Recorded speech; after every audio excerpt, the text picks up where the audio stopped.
After basketball star Donnell Cooper took a routine test, he received some surprising news that earned him a 2-year suspension from the game. What was it?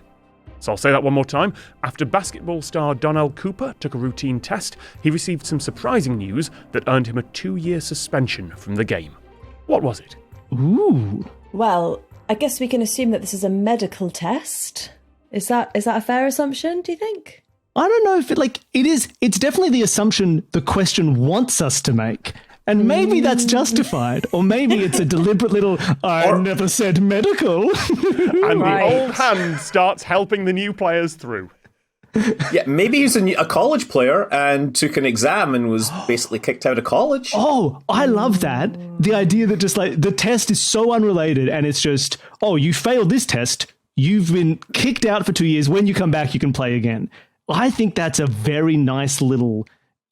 college basketball is huge here, I've noticed. It's better than my first thought, which was that he got a test that went, oh, actually, you're 2 years younger than we thought you were, and you're not old enough to play. Turns out you got your birthday wrong on a form somewhere. You're actually only 13. I don't understand college sports as a thing.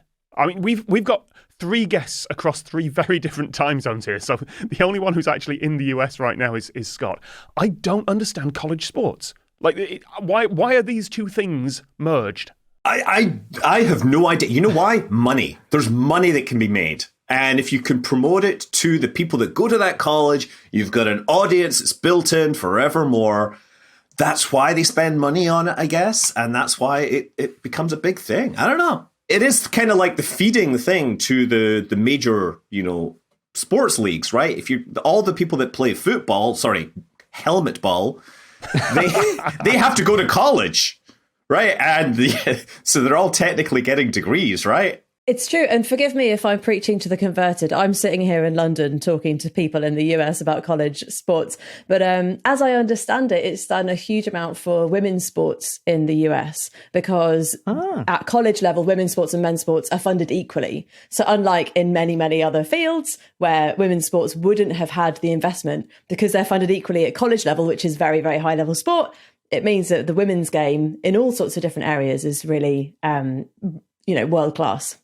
I remember being at UConn, University of Connecticut, and their basketball program is famous, and basically the most famous thing about the school, but it's specifically the women's basketball program. And you're right, that would not happen in Europe for the sports where those are separated. I will drag it back to the question and say that it's not an academic test. He did not fail a college test. It was a lovely guess, and you're right, Bill. That's exactly the sort of thing that the question writers would throw. That's how you always get us. It's not an academic test. Oh, I thought that was so clever. I thought we were done. I thought we were vamping for time the entire time. I thought you'd hit the nail on the head. Driving test? What other test could it be? Yeah, it could be a medical. We've sort of glossed past medical, but is there a medical test? I mean, look, can we get it out of the way and just say, hey, Tom, was he using banned substances and then just got a suspension for the drugs he was taking? Yeah, he did. That was the reason for the suspension. But that wasn't surprising news to him. He knew that. Yes, because I was going to say that wouldn't be... Okay, so what's a surprising substance that you could take? Some obscure substance, yeah. There was a big thing with this, I remember with tennis. Could you try again? Oh, I said there's a big thing with tennis. Sorry, I appreciate, Bill, that you heard Siri barging in there and just, as asked, just started over again. That's lovely. Well, I got to be polite. AI's going to take over the world. You got to get in there early. I work with Siri professionally, so. But there was a thing in tennis 5 years ago, maybe, with a lot of female tennis players, and there was controversy over they were taking something that was performance enhancing, but not banned because there was some medical justification for it. And there was debate over are you taking it for your asthma or are you just pretending you have asthma to get? So maybe there's something that has a separate effect. Like this person was taking some kind of drug for an unrelated thing and they went, oh, did you know technically that's a performance enhancer? Get out! You're out of the game! No aspirin! It keeps your blood pumping so you can play better. Too much coffee? Too much coffee, you're so fast. He was trying to avoid detection. he was using a banned substance and he was trying to avoid detection. So I think he probably had like a fake urine bag in his jacket or something, right? And they caught him. It was leaking or something like that.